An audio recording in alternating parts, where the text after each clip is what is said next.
News Talk 1420, WOC, Davenport, Quad Cities, a member of Clear Channel Worldwide.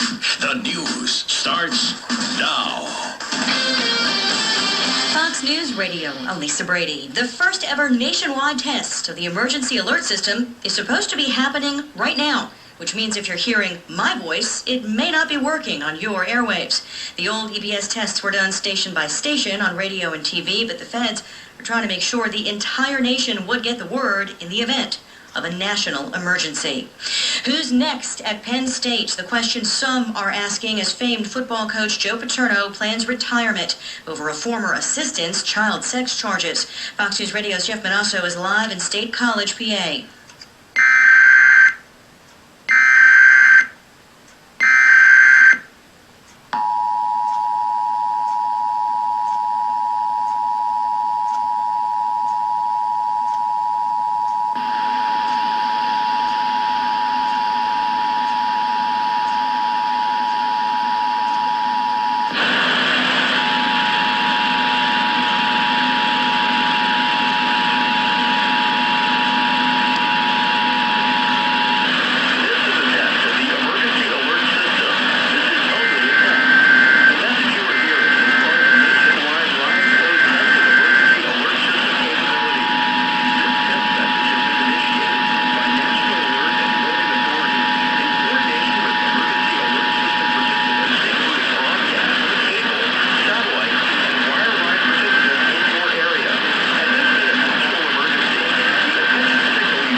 Thanks, Mike. You're listening to